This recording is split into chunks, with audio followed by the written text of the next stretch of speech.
പ്രത്യേകിച്ച് ലോകകപ്പ് കണ്ടുകൊണ്ടിരിക്കുന്ന ഒരാളും ഏതെങ്കിലുമൊക്കെ ടീമിനെ പിന്തുണയ്ക്കുന്നുണ്ടാവും. ആ ടീമിനെ പിന്തുണയ്ക്കുമ്പോൾ ആ നാഷണൽ ടീമിൻ്റെ ആ രാജ്യത്തിൻ്റെ രാഷ്ട്രീയത്തെ എല്ലാവരും പിന്തുണയ്ക്കുന്നത് ആ ടീമിൻ്റെ കളിയെ മാത്രമാണ്. ആ കളിയോടാണ് അവരുടെ വികാരം. ആ കളിയുടെ മനോഹാരിതയാണ് അവർ ഫാനായി മാറുന്നത്. അതല്ലാതെ ഇപ്പോൾ ഇന്ത്യയിലെ ലോകമെമ്പാടുമുള്ള അർജൻറ്റീനിയൻ ഫുട്ബോൾ ഫാൻസ് ഒരുപക്ഷെ ഏറ്റവും കൂടുതൽ ആരാധകരുള്ള രാജ്യമായിരിക്കും അർജൻറ്റീന. അത്ര ആളുകൾക്കൊന്നും ഈ അർജൻറ്റീന എന്ന് പറഞ്ഞ രാജ്യം ഏത് ഭൂഖണ്ഡത്തിലാണെന്ന് പോലും അറിയില്ല. അത് ഏത് രാജ്യമാണ്. ഞാൻ സ്കൂളിൽ പഠിച്ചുകൊണ്ടിരുന്നപ്പോൾ ഞാൻ വിചാരിച്ചിരുന്നത് ഇത് ലാറ്റിൻ അമേരിക്കൻ രാജ്യമാണ്, അവിടെയുള്ളവരൊക്കെ ലാറ്റിൻ അമേരിക്കയിലെ ആളുകളാണ്. മറഡോണയെ കണ്ടാലും മറഡോണയൊക്കെ ചുമന്ന മനുഷ്യനാണല്ലോ, അപ്പോൾ അവരൊക്കെ ലാറ്റിൻ അമേരിക്കൻസ് ആണെന്ന് വിചാരിച്ചത്. ഇപ്പോൾ ദർ ഇസ് നോ ബ്ലാക്സ് എന്ന പ്രൊജക്റ്റ് ഉണ്ടല്ലോ ഇൻ അർജൻറ്റീന, അത് വരാനുള്ള കാരണം തന്നെ അവിടെയുള്ള ബ്ലാക്സ് അവിടെ പരസ്പരം ഇടകലർന്ന് കഴിഞ്ഞിരിക്കുന്നു. അപ്പോൾ അതിൽ ആരാണ് യൂറോപ്യൻ വൈറ്റ് എന്നോ അവിടുത്തെ ഇൻഡിജിനസ് പീപ്പിൾ എന്നോ മനസ്സിലാവാത്ത വിധം അവിടെ ഇടകലർന്ന് കഴിഞ്ഞിട്ടുണ്ട്. അപ്പോൾ അർജൻറ്റീൻ ടീം എടുത്തു കഴിഞ്ഞാൽ തന്നെ അതിലുള്ളതെല്ലാം മിക്സ്ഡ് ആയിട്ടുള്ള ആളുകളാണ്, ആ റേസാണ്. അപ്പോൾ അർജൻറ്റീന യഥാർത്ഥത്തിൽ ഒരു യൂറോപ്യന്മാർ കൂടുതലുള്ളൊരു രാജ്യമാണ് എന്ന ബോധം നമുക്കുണ്ടാവും. നമ്മൾ സ്കൂള് കഴിഞ്ഞ് പിന്നീട് അർജൻറ്റീനയെ പറ്റി പഠിക്കുമ്പോൾ മാത്രമാണ്. ഈ ബ്ലാങ്കമിയന്തോ പ്രോജക്റ്റിൻ്റെ ഭാഗമായിട്ട് സ്പെയിനിൽ നിന്നും ഇറ്റലിയിൽ നിന്നൊക്കെ കൂട്ടത്തോടെ ആളുകളെ ഇവിടെ ഇറക്കിയിരുന്നു അർജൻറ്റീനയിൽ. അപ്പോൾ അവിടുത്തെ ആളുകൾ ഏത് വംശമാണ്, അവർ ബ്ലാക്ക് ആണോ ഇൻഡിജിനസ് ആണോ യൂറോപ്യൻ ആണോ എന്ന് വിചാരിച്ചിട്ടല്ലല്ലോ നമ്മളതിൻ്റെ ഫാൻസ് ആവുന്നത്. ഇപ്പോൾ സ്പെയിൻ തന്നെ എടുക്കുക, സ്പെയിൻ, പോർച്ചുഗൽ, ഈ രാജ്യങ്ങളൊക്കെ ലോകം കണ്ട ഏറ്റവും ക്രൂരരായ കൊളോണിയൽ രാജ്യങ്ങളാണ്.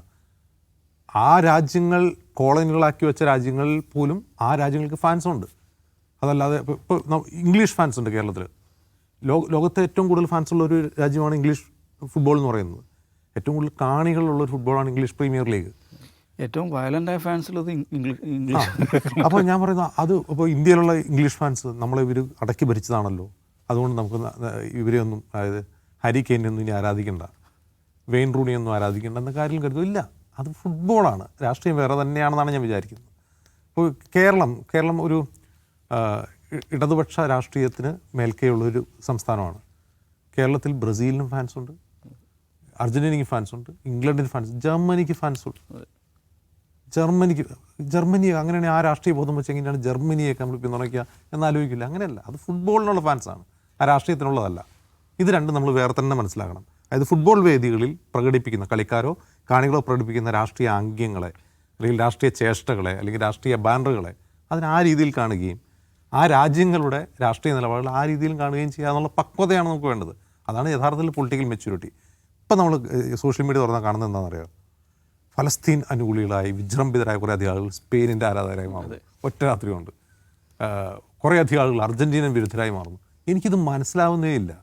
ഇതേ ലയണൽ മെസ്സി തന്നെ എവിടെയാണ് ജനിച്ചു വളർന്നത്? അയാൾക്ക് സ്പാനിഷ് പൗരത്വമുള്ള മനുഷ്യനല്ലേ അയാൾ ബാഴ്സയിൽ ജനിച്ചു വളർന്ന ബാഴ്സയിൽ വളർന്ന ആളാണല്ലോ, അയാൾക്ക് സ്പാനിഷ് പൗരത്വമുള്ള ആളാണ്. അങ്ങനെയാണെങ്കിൽ അയാളും ഫലസ്തീൻ അനുകൂലിയാണ്, അയാൾ സ്പെയിനിൻ്റെ ഭാഗമാണ്. ഈ ലോകകപ്പ് കഴിഞ്ഞാൽ യൂറോ കപ്പ് കഴിഞ്ഞാൽ അയാൾ നേരെ തിരിച്ച് സ്പെയിനിലേക്കാണ് വരിക. ഈ ഇത്രയും നിസ്സാരമായ കാര്യങ്ങളിൽ ഇങ്ങനെ വികാരം ഉദ്ദീപിപ്പിച്ചുകൊണ്ടുള്ള ഫാൻസിനെ കാണുമ്പോൾ അതിൽ ചിരിയാണ് വരുന്നത്.